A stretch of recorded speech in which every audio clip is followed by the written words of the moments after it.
Baik, ya, jadi kita sambung sikit lagi. Jadi kalau kita tengok di sini, ya, kalau apa nama tadi berbalik kepada tentang ya bagaimana orang-orang musyrik mempertikaikan tentang bagaimana Allah SWT ya mampu atau boleh menciptakan semula ya manusia yang apa yang telah hancur tadi sebati dengan tanah. Atau dalam satu hadis kursi Allah menyatakan apa dia?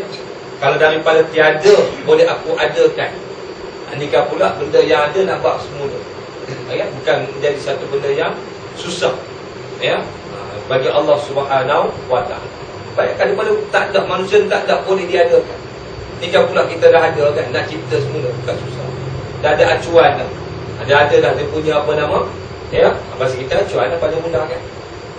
Macam saya buat contoh dulu kan, yang susah tu orang apa muda buat kita tu. Nak fikir macam mana kan? Ya, nak apa nama? Dengan dia apa yang ada kan, dengan kekuatan bateri boleh menggerakkan kereta. Ya, dengan apa macam-macam hari ni. Dengan sistem kan, brake dia macam-macam bentuk. Ya, ada pula safety airbag dan sebagainya. Kan macam mana bag tu bila kita keluar bila berlaku orang kata apa hentakan, hentak tu pula dia ada dia punya apa? Dia kekuatannya. Kan kalau setakat lagu sikit tu dia tak keluar. Ada dia punya. Ini semuanya adalah apa? Perkara-perkara yang kita tengok hari ini menjadi apa? Kebanggaan manusia. Ya, kan sebenarnya benda tu dia tak ada masalah pun pasal apa? Pasal dah ada orang buat lah. Kan kita upgrade yang susah tu hak mula-mula. Kan tu yang susah tu. Macam mana nak fikir dan sebagainya. Ya, tapi bagi Allah SWT nak mengadakan benda tiada bukan benda yang susah. Nikah pula nak buat semula benda yang memang dah ada. Ya, maka itu ada perkara yang ya sangat mudah. Wa kana dzalika 'ala Allah yasira. Mudah. Ya, tak ada benda yang susah bagi Allah Subhanahu wa taala. Baik. Jadi kita tengok lagi di sini. Jadi ayat ini memberitahukan bahawa segala arwah orang-orang yang telah mati kekal juga. Ya, mulai dari matinya hingga hari berbangkit di akhirat. Di waktu berbangkit itu nanti segala arwah itu dikembalikan bercampur dengan badannya masing-masing. Ya, sesudah badan-badan itu jadi tanah kembali dalam beberapa lama di masa yang lalu. Jadi Allah kembalikan semua. Ya, ini yang disebut oleh Luqman Al-Hakim apa nama an-nasu sulusul aslas. Manusia 3/3 kan, yang 3 bahagian. Ya, yang satu sulusul illa 1/3 Allah punya. Ya, sulusul didud 1/3 ulat punya. Wa sulusul lahu. Satu lagi baru dia punya 1/3 kan. Ya Allah punya apa? Nyawa. Baik. Bila dikatakan nyawa tu Allah punya, ingat segala apa yang ada di sisi Allah la yanfa tidak binasa. Ada yang kata di sini. Ya, nyawa kita yang Allah tarik itu tak binasa. Yang binasa tu badan. Yang binasa ni kita pun yang zahir. Nyawa tak binasa. Sebab itu adalah kepunyaan Allah. Jadi kita kena faham. Inilah yang membezakan apa yang ada di sisi Allah dengan apa yang ada pada makhluk. Ya, nyawa adalah perkara yang misteri. Kita tak tahu macam mana bentuk nyawa. Tapi benda tu ada. Mana tahu ada? Sebab hidup lagi. Kan? Itu tanda dia. Kan? Ya? Kan? Kita boleh bergerak, boleh makan, boleh minum. Itu tanda kita ada nyawa.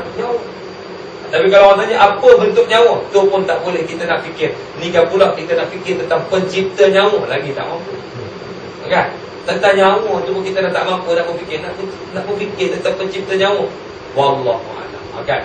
Memang kita beriman 100% dengan perkara ghaibiyat itu. Ya, serahkan kepada Allah. Jangan berfikir, jangan bayang macam mana bentuk nyawa. Baik. Jadi oleh kerana nyawa tu yang apa tidak hancur, tidak binasa kerana kepunyaan Allah, maka Allah kembalikan semula kepada badan. Allah cipta kita balik untuk kali yang dengan apa? Kun fayakun. Jadi kan, ya, tak payah susah. Ya, tak payah perlu kepada bantuan tak. Semuanya adalah tertakluk di bawah qudrat dan iradah Allah Subhanahu wa taala. Ya, semua maklumkan, ya, 1/3 Allah punya, 1/3 ulat punya badan kita ni. Ya, satu kita jangan sekali-kali tu sibuk dekat dunia tu jaga benda yang hak ulat punya. Kan? Ya, sanggup beli alat makeup hampir beratus-ratus. Semata-mata nak bagi ulat makan awak. Kan? Ya, sanggup kita beli beribu-ribu alat senaman. Kan? Nak jaga diet kan, tak nak badan nak bagi ramping lah. Kan? Macam-macam. Rupanya untuk ulat. Oh, benar. Ya, itu sebab pastikan ya, kita ada 1/3 lagi apa dia? Itulah amalan. Itu kita beri. Ya, apa saja ni yang kita duduk dalam majlis ilmu ni, yang kita baca Quran, ya, yang kita sembahyang sunat wajib, dan itu semuanya adalah milik kita. Ya, itu kadang-kadang saya perasan bila saya mengajarkan macam kuliah subuh, kan, pagi-pagi, ya, dalam 5.30, kadang-kadang 5.40, ya, dekat subuh, ada nampak ada orang jogging dengan seluar pendek dia. Saya kalau orang jogging dengan seluar pendek, saya tak ada husnuzon lah. Dia confirm tak sembahyang. Betul tak? Kalau dia jogging seluar panjang, kot lah singgah surau sembahyang tak ke, tu sama jogging, boleh dah sangka baik dia pakai seluar pendek. Kata boleh bayang orang pakai seluar pendek kau nak buat sembahyang, kau dia sambil jogging bawa kain pelekat tu, kot dah. Tak ada, kan? Itu kata dalam hati kesian, kan? Dia hanya menjaga benda yang untuk dimakan ulat sahaja, tapi dia tidak menyediakan satu yang menjadi kepunyaan. Ya, gila kalau macam tu.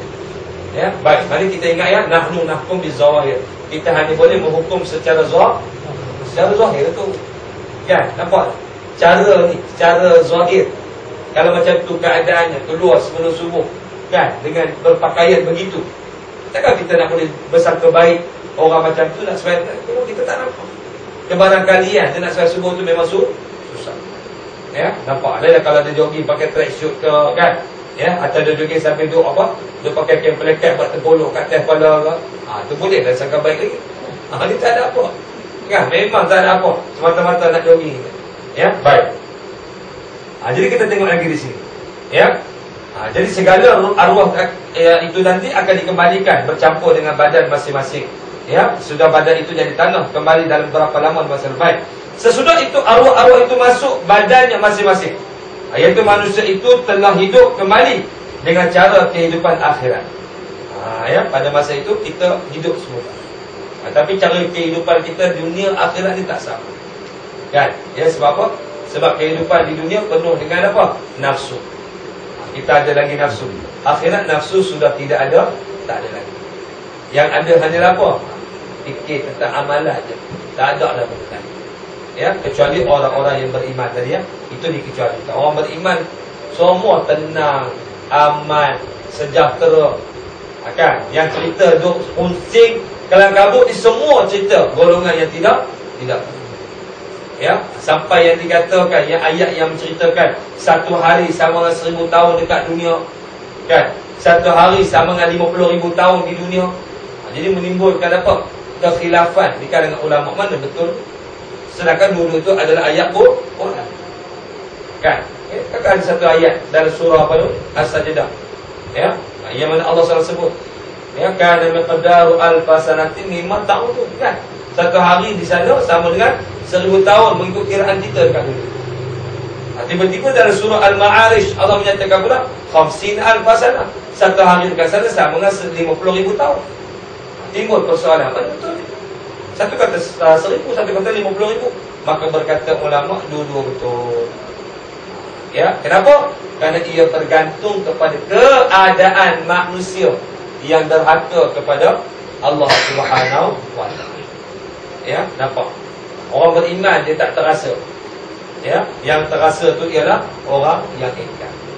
Mengira-ngira hari, kan, bila nak dibebaskan daripada neraka. Kenapa? Azab yang menimpa itu sangat dahsyat. Bayangkan satu hari dengan 1000 tahun Allah. Ya, ada ke siapa kita yang sekarang hidup 1000 tahun ada? Tak ada. Kalau ada kerajaan penting nak pakai pencen tu. Kan? Ya. Dibayangkan ni sampai 60 tahun bentuk pencen tu dia. Bagi tu pencen sampai umur 1000 tahun pening kepala dia. Kan, ya? Atau untuklah. Jadi maknanya tak ada siapa yang mencapai umur 1000 tahun. Ya. Nampak? Di kalangan kita ni tak ada. Ya, yang kata Nabi Nuh tu di 950 tu katanya itu umur dakwah dia. Umur dia yang betul wallahu a'lam, kita tak tahu. Akan sampai ke tak 1000 tahun tu wallahu a'lam. Ya, tapi dia sebut 1000 tahun ni bukan satu tempoh masa yang pendek. 1000 tahun. Nak tunggu setahun pun jenuh, nak tunggu sehari pun jenuh. Maknanya keadaan, ya, apa nama ni, di akhirat sama macam orang puasa kot. Kan, ada orang dia merasa satu hari puasa tak ada apa, saja. Ada orang dia rasa, ya Allah, setelah 5 minit tengok jam, lambatnya buka puasa. Ada juga. Kan, dia tengok kepada keadaan kita, dia macam tu di akhirat nanti. Maknanya satu hari yang dirasakan sampai 50,000 tahun, itu dosa lagi berat, lagi dahsyat. Orang beriman tak fikir ada pasal apa, dia tenggelam dalam kenikmatan. Nampak? Ya, dan fikir hari, dan fikir jam, tak fikir apa-apa, seronok. Kan, dengan segala nikmat yang Allah beri, tak fikir. Kan, tak tanya ni hari-hari apa, tak tanya lah, tak tanya. Dia kira seronok je. Kan, ya, yang orang perempuan dengan cara orang perempuan, orang lelaki dengan cara orang lelaki. Ini cerita orang yang beriman, yang bertakwa kepada Allah. Ya, itu sebab kita jadilah orang-orang yang begitu. Itu sebab, ya, saya sebut dulu, hadis Nabi ke, kata-kata ulama ke, iaitu seseorang yang masa hidup di dunia dia cukup cerewet, kan, dia berhati-hati, bahkan dia sanggup, ya, tidak berehat, ya, semasa hidup di dunia. Kerana apa? Takut kepada Allah. Apa? Ya, kerana takut pada Allah. Bila dia mati, dia tenang. Di akhirat dia tenang. Tak ada dah rasa gelisah, rasa ketakutan, tak ada. Maknanya dalam satu hadis qudsi lain Allah menyatakan, sesungguhnya bagi, ya, hamba-Ku itu ada dua ketakutan dan dua keamanan. Ya, kita ni ada dua ketakutan dan dua keamanan. Satu aman dunia, aman akhirat. Yang kedua, ketakutan di dunia, ketakutan di akhirat. Maka Allah menjanjikan, siapa yang takut kepada Aku, kan, dia sedang takut kepada Aku di dunia, maka dia akan aman di akhirat. Tetapi siapa yang rasa aman daripada azabku masa hidup di dunia, maka dia akan sentiasa rasa dalam ketakutan, ya, berada dalam ketakutan semasa di akhirat. Yang kita pilih, kita nak duduk dalam mana? Biarlah kita jadi orang yang apa tadi? Berhati-hati, sentiasa takut, bimbang, akan risau, ya. InsyaAllah mudah-mudahan aman kita di akhirat. Berbanding relax, anak tak semayang pun tak pernah tanya, kan? Anak baca Quran, kedak pun kita tak pernah ambil kisah, kan? Ya, anak apa lagi? Keluar rumah tak tukar aurat pun kita tak pernah nak tanya. Allah. Ini contoh orang-orang yang apa? Dia rasa aman, dia tak kisah. Tak apa, ya, nanti dia pandai-pandai sendiri. Orang macam tu lah dia akan merasa takut, dia amat sangat di hari akhirat. Kenapa? Kerana dia tahu anak-anaknya akan tuntut kepada dia. Ya Allah, mak aku tak pernah suruh aku tutup aurat. Ya Allah, bapa aku tak pernah suruh aku baca Quran. Ya Allah, apa lagi? Semua habis dia ungkitkan. Dan memang kebetulan kita pun tak buat benda-benda begitu. Habis dengan kita Allah lumpuhkan dalam neraka. Allah. Ya, apa sebab? Pasal kat dunia kita merasa terlalu selesa.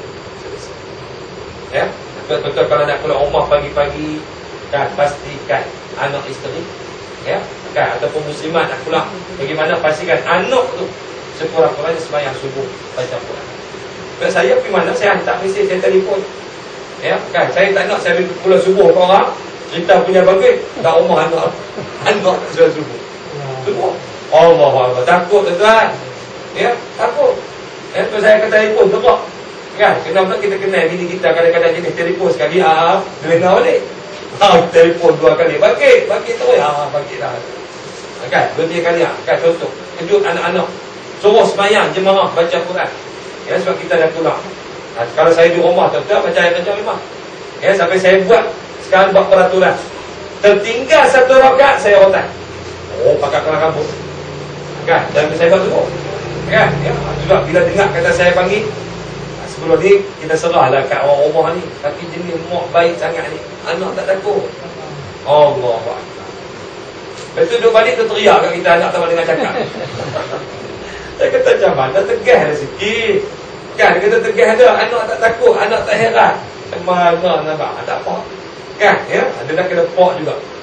Itulah saya setakat ni alhamdulillah, bukanlah kita nak menakutkan anak, tapi sekurang-kurangnya bila isteri saya sebut, nanti bagi tahu kat abah, teriaklah, tak cerita lagi. Kan, manfaat itu ada rasa takut jadi. Ya, ya. Pasal apa? Ketegasan. Ni kata ketegasan. Bukan kita nak tunjuk kata kita jenis garang macam singa tu dah. Kan, tapi ketegasan dalam kita mendidik dan dikenal. Kan, kalau tak ada macam tu, tapi sudah pandai cakap ya. Kan, boleh sembang lah. Kita tak nak macam tu. Ya, itu contoh lah, ya. Itu sebab maknanya itu masing-masing lah. Saya kata tuan mungkin lebih baik kan, dapat apa nama anak-anak yang apa, yang mau dengar cakap kan, tak payah suruh maghrib dah. Kan ada yang macam tu kan, tunggu tak payah dah. Saya teringat masa saya jadi pada asrama kan, ya, punya dia takut dengan saya, ya, saya baik tak payah susah, saya ketuk je apa, ketuk pintu, ketuk apa anak ni 3 kali, pam-pam melompat tadi daripada katil. Dia beritahu lambat sikit kena. Kan, ya, nampak bukan kita nak tunjuk garang, kita tak, ya, tapi itulah di antara sekurang-kurangnya ada kesan daripada kita, ketegasan kita tu menyebabkan mereka takut nak melanggar perintah Allah Subhanahu wa taala. Ya, dan itu mudah-mudahan lah, ya, bukan maknanya saya mengharapkan diri saya saja, bahkan tuan-tuan dan puan yang ada di hadapan kita sama-sama akan pastikan mana tanggungjawab yang Allah pikulkan di atas kita ni, kita benar-benar dapat, ya, laksanakan dengan sebaiknya. Mudah-mudahan tak ada siapa boleh nak query siapa. Maksudnya apa? Tak ada anak-anak kita nak mengadu apa-apa yang tak elok tentang kita. Kenapa? Kerana kita dah bereskan sejak daripada awal. Itulah yang saya paling harapkan, ya, nampak? Saya tak mau nanti kita elok-elokkan tengah timbang amalan, nampak gaya nak lepas, tiba-tiba main anak mana pegang kaki, kacau. Ya Allah ni pak aku ni tak pernah tengok aku langsung. Nampak, ya? Habis tersekat habis segala amal. Ya, dia yang punya orang yang betulnya orang perempuan. Orang perempuan hanya dibicarakan dengan suami dia. Orang lelaki banyak, kita dengan mak kita, dengan ayah kita, dengan isteri lagi, dengan anak ni untuk orang lelaki. Nampak, ya? Orang perempuan tak ada. Ya, orang perempuan hanya dibicarakan perlakuan dia dengan suami. Itu sebab orang perempuan nak masuk syurga lebih mudah daripada orang lelaki. Nampak? Ya, orang lelaki kena hati-hati. Kan? Ya, kadang-kadang kita ni mungkin rasa selesa, sebenarnya tak. Banyak tanggungjawab. Ya, orang perempuan lebih sebenarnya selesa. Tapi Nabi kata dalam keadaan orang perempuan mudah masuk syurga, siapa paling ramai penghuni neraka? Perempuan. Kita maaf lah. Pasal apa? Sangkut dengan suami itulah. Kan? Nampak? Itu je. Bukan sangkut dengan mak ayah. Memang tak ada apa dah, tak ada kaitan dengan ayah. Seorang perempuan yang dah berkahwin dengan mak ayah tak ada sangkut. Tak ada apa sangkut. Banyak sangkut dengan suami. Itu je. Kalau boleh perkemah yang tu, kan? Nabi kata apa? Tadkhulu jannah bisalam. Dia boleh masuk syurga dengan apa? Dengan amal sedang. Kan, ya? Agak hati-hatilah kadang-kadang, yalah, ya, tak kata orang perempuan kakak dia ada kesukaan dia. Kan, ya? Dia tengok orang lain barang kemas, dia pun nak barang kemas juga. Kan? Nampak? Sedangkan suami tak mampu. Itu yang kadang-kadang keluar kata-kata yang menyakitkan hati suami. Itu contohlah. Tapi muslimat ni tak nak macam tu.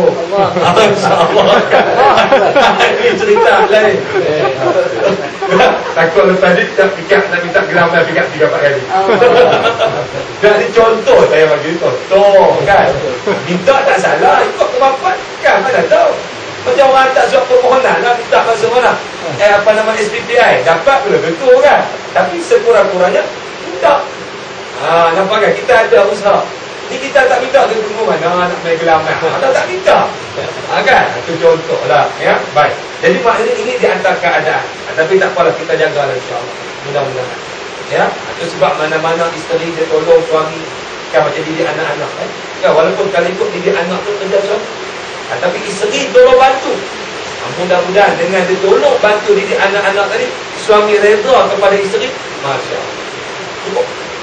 Ya, yang mana Nabi kata ayyum ra'atin matat wa zawjuha radin anha dakhalat jannah. Mana-mana isteri yang mana dia mati, suaminya sangat redha pada. Redha ni mana apa? Memang sayang sungguh, kasih sungguh dia kepada suami isteri. Kenapa? Sumbangan isteri, jasa isteri. Kan? Ya.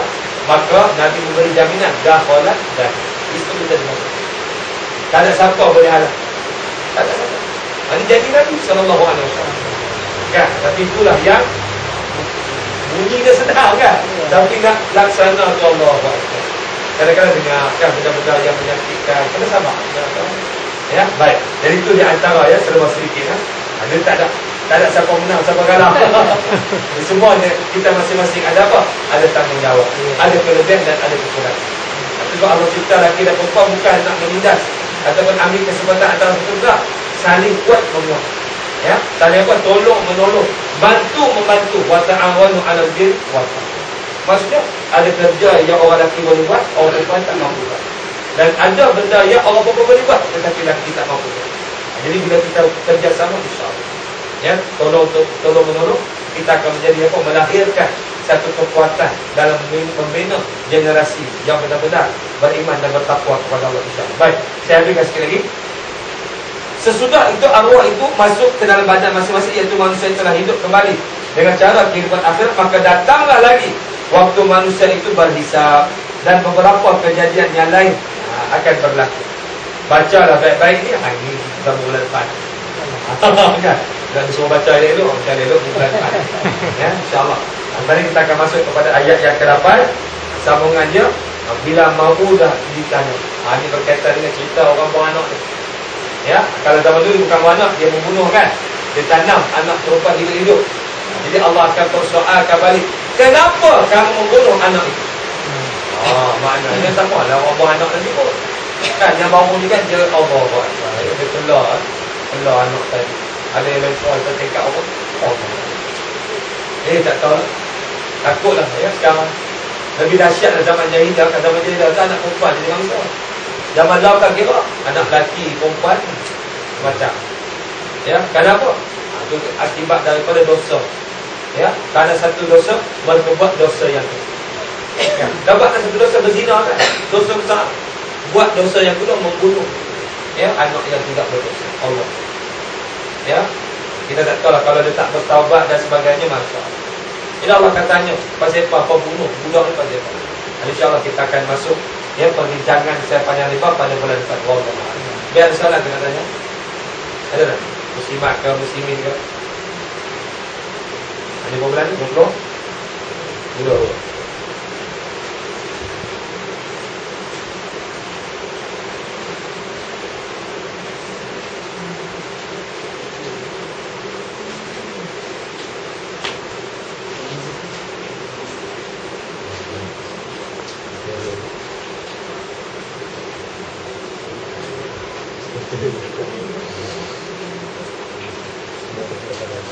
Baik ya. Jadi seperti biasa, kalau siapa yang berhajat, yang pertama majalah Solusi ya, yang terbaru ya. Tajuk itu berkaitan dengan kekayaan antara realiti dan ilusi. Ada orang sanggup apa nama tinggal habis keluarga kan, dari kekayaan ya, sanggup maknanya dia mengabaikan ajaran anak-anak pada apa dan kekayaan ya. Adakah kekayaan yang dikejar itu realiti ke atau ilusi di mana dia? Khayalan, dia tak ada apa, kosong. Maka ini dalam majalah yang terbaru. Kemudian yang kedua, Gen Q, ini lebih kepada remaja dan dewasa. Ya, mana anak kita yang remaja yang boleh kita bimbing melalui nilai majalah seumpama. Itu juga dia bukan asyik orang agama tu kan. Asyik katanya apa? Dunia kata guru muzik. Asalnya dia seorang yang minat dengan bidang apa? Fotografi dari mana pula fotografi. Ya, dan dia berjaya menarik. Ada anak muda ni apa minat dengan kuliah dan sebagainya. Baguslah satu kejayaan. Jadi kalau siapa beli ni RM15 dah. Ya, betul. Baik. Kemudian yang berikutnya, okey ya, untuk ensiklopedia solat, ya telah dikeluarkan satu apa nama? Dia berisi sama. Cuma bentuk dia baru. Kan, buat kulit baru dan ada tambahan cek di solat. Yang dah beli tak payahlah. Ini hak belum lagi kan. Ya, bukan malah yang dah beli awal tu, ya bukan kan kata rugi. Kan? Ya, cuma yang ni atas pihak sudah beli dia lah, dia nak menarik lagi minat supaya ramai orang beli, maka dia cetak tak banyak kertas. Ini SE punya special edition. Ya? Kalau main beli ada special edition dia pun pula adalah 5,000 unit saja. Jadi kalau siapa dapat tu yang untung aku je lah. Ya, jadi dia buat dalam bentuk baru, kan warna apa dia, apa hitam keemasan. Lepas tu bagi buku cek di solat. Kita nak cek anak kita sembahyang ke tak kan? Dia ada boleh cek sembahyang zuhur apa semua kan. Untuk apa? Untuk harian, bulanan dan sebagainya. Harga sama.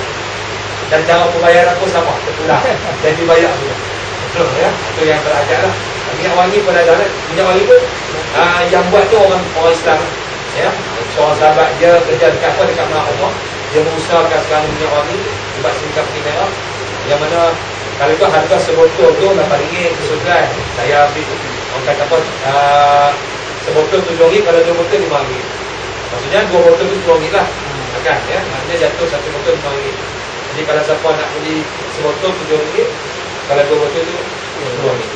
Kalau siapa nak lah dengan dia lah pelbagai bau. kan yang menarik nanti kalian boleh dapatkan. Yang itu macam biasa tuan-tuan boleh tengok dalam kotak tu. Kan ada apa indahnya hidup syariat, ada siapa yang nak tafsir kedua dalam satu ya, dan juga apa nama Riyadhus Shalihin, Mukhtasar dan sebagainya. Jadi yang saya bawa ni yang banyak, yang itu sikit-sikit lah, yang mana ada dalam kotak tu ada. Kan ya, wallahu a'lam. Ini saya sebut tadi untuk berkongsi manfaat. Kalau bukan untuk kita pun tadi yang boleh kita bagikan, tak kira kan jiran kan, adik dan sebagainya. Mudah-mudahan kita mendapat ya pahala tadi yang boleh kita kongsikan dengan mereka insya-Allah. A'udzubillahi minasyaitonir rajim. Bismillahirrahmanirrahim. Alhamdulillahirabbil alamin. Wassalatu wassalamu ala asyrafil anbiya'i wal mursalin wa ala alihi washabihi ajma'in. Allahumma jannibna hadzal jam'a maqama wa tafarraqna min ba'd tafarruqan mahsuma wa la taj'al fina wa la ma ma'ana wa la ma yatba'una syaqiyyan wa turda wa la mahruma برحمتك يا ارحم الراحمين. اللهم فقهنا في الدين وعلمنا تأويل واهدنا صراطك المستقيم. ربنا آتنا في الدنيا حسنة في الآخرة حسنة وقنا عذاب النار وقنا عذاب النار وقنا عذاب النار والحمد لله رب العالمين. أقول قولي هذا وأستغفر الله العظيم لي ولكم ولسائر المسلمين والمسلمات فاستغفروه ويا فوز المستقيم ونجاة التائبين.